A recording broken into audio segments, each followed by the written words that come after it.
Iya. Kalau seorang penuntut ilmu syar'i, cari sendiri jawabannya di kitab. Ya. Tapi nggak apa-apa. Kita ya ini karena tadi Anda sebutkan contohnya ya, maka sekalian dijelaskan saja insyaallah. Nah, ini Anda jawab sesuai yang menurut Anda rajih. Paham ya? Karena ini permasalahan ada apa? Khilaf ulama. Pertama tentang hukum kunut salat subuh itu sendiri. Kita bicara salat subuh ya, bukan salat witir. Kalau salat witir, kunut itu hukumnya apa? Sunnah memang.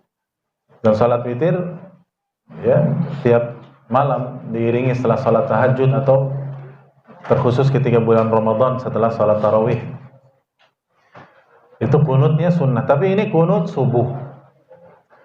Maka bagaimana hukumnya? Ini ada khilaf sekali lagi, dan wallahu alam ana menjawab sesuai yang ana lihat lebih apa tadi? Rajih.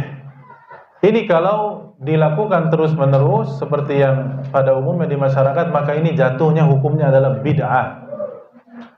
Wa kullu bid'atin dhalalah, wa kullu dhalalatin finnar. Kenapa bid'ah? Setelah kita cek dan lihat dalil-dalil apakah Nabi SAW selalu pada kunut subuh atau tidak, maka ternyata tidak.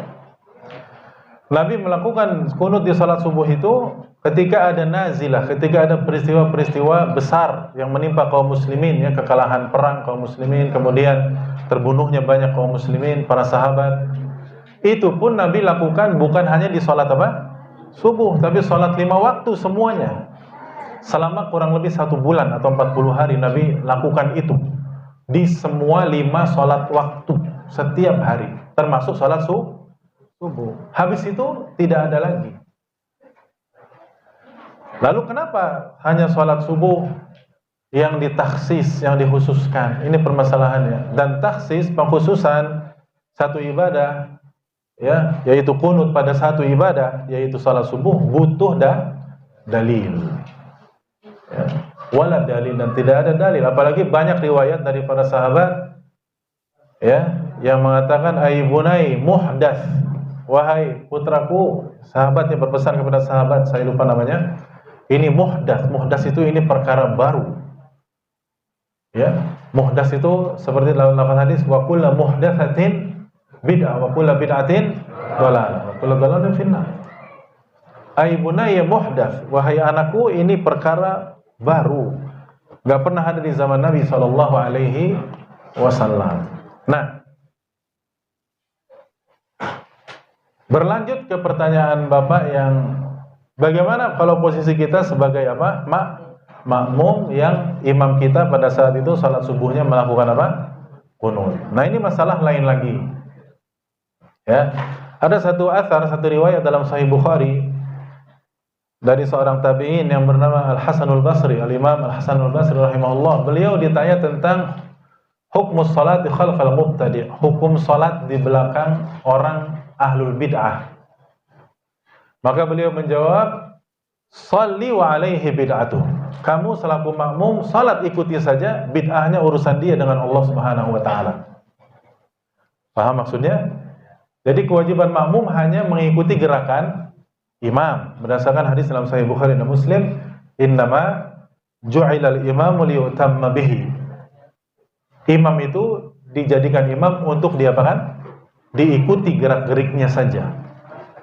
Jadi dari sini Syekhul Islam Ibnu Taimiyah juga menyimpulkan, kalau ada seorang makmum yang mengikuti kunut subuhnya imam, maka kewajiban makmum hanya mengikuti gerakannya saja, dengan cara mengangkat tangannya saja, tanpa harus mengamininya. Paham ya? Nah ini. Tapi sekali lagi, ini masalah khilaf. Karena sebagian ulama ada yang mengatakan, yang penting mengikuti imam itu, ya imam ketika i'tidal, ketika bangun dari ruku, kan berdiri. Ya udah kita berdiri aja, nggak usah ngangkat tangan juga. Ini menurut sebagian ulama. Jadi tetap tangannya kita apakan? Kita kebawahkan. Ya. Karena tetap mengikuti imam. Imam berdiri ya kita berdiri. Kecuali imamnya berdiri, kitanya tiduran atau kitanya duduk, ya itu menyelisihi imam. Ya. Tapi wallahu alam, Anda lebih melihat pendapat yang lebih rajih adalah yang tadi disampaikan di awal, bahwa kewajiban makmum hanya mengikuti gerakan imam, gerakannya saja. Urusan itu sesuai dengan sunnah atau bahkan itu bid'ah, itu urusan si imam dengan siapa? Allah Subhanahu wa ta'ala. Berdasarkan hadis dalam Sahih Bukhari yang lain, Nabi SAW bersabda, al-a'immatu yusalluna lakum. Ya, para imam itu mengimami salat terhadap kalian. Fa'in asabu falakum walahum wa in akhtau falakum wa alaihim. Jadi para imam itu mengimami salat untuk kalian, ya. Kalau mereka benar, maka pahalanya untuk mereka dan kalian juga. Tapi kalau mereka salah, pahalanya kalian yang dapat dan mereka yang dapat dosanya. Ini beratnya jadi siapa? Jadi imam. Ya. Itu untuk jawaban yang pertama. Pertanyaan Bapak yang kedua, kalau sebaliknya ya Pak, kita berkeyakinan bahwasannya kunut dalam salat subuh itu apa tadi? Bid'ah. Lalu kita disuruh jadi apa? Imam. Nah, disitulah ya diuji kefakihan kita. Ya, dalam arti kita melihat fiqhul waqi'nya. Kalau sekiranya kita mengimami tanpa kunut akan geger, tahu geger tidak? Akan gempar, heboh.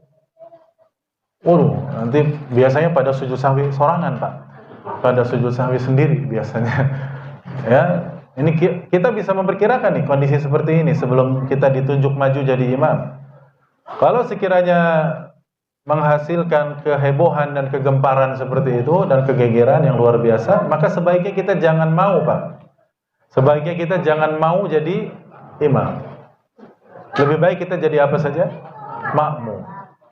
Tapi kalau sekiranya di masyarakat yang perkotaan yang sudah heterogen ya, terserah di situ ada. Biasanya kan kalau yang nggak kunut tuh Muhammadiyah, yang kunut berarti apa? NU begitu ya. Udah biasa lah, begitu. Ya, akhirnya ya sudah maju juga nggak ada masalah ya maju saja. Itu kalau masyarakatnya sudah mengerti perbedaan seperti itu dan nggak pada sujud sahwi sendiri. Ya, soalnya saya pernah juga ya suruh maju. Waktu itu sama bapak mertua rahimahullah sudah meninggal. Bapak mertua NU totok Pak. Tapi saya disuruh maju ngimamin sholat. Ya, saya ngimamin sholat subuh tanpa kunut. Ya, pas salam saya balik ke belakang pada sujud sahwi semua. Sayanya sendiri nggak sujud sahwi. Waduh, ini berarti geger. Habis itu besoknya saya nggak disuruh jadi imam lagi sudah. Ya, mereka pada kapok. Oh, ini sekolahnya dari Arab Saudi, ini Wahabi. Ya. Tapi ya muamalahnya biasa saja sih, tidak sampai. Ya. Nah begitu. Jadi sebaiknya kalau kita lihat kondisi masyarakatnya seperti apa. Ya, karena memang ada yang fobi sekali, aneh, gak bisa menerima perbedaan. Ya kita sebaiknya jangan mau. Biar orang lain yang biasa saja yang jadi imam. Tapi kalau sekiranya sudah lumrah biasa, ada perbedaan seperti itu, dan kalaupun tidak kunut tidak ada masalah, ya kita maju. Bahkan kesempatan bagi kita, kalau ada yang tanya, kenapa sih Bapak enggak kunut? Ya kita jelaskan. Kesempatan. Disitulah kesempatan untuk menyebarkan ilmu yang sebenarnya. Ya. Jelas apa ya? Insyaallah. Baik.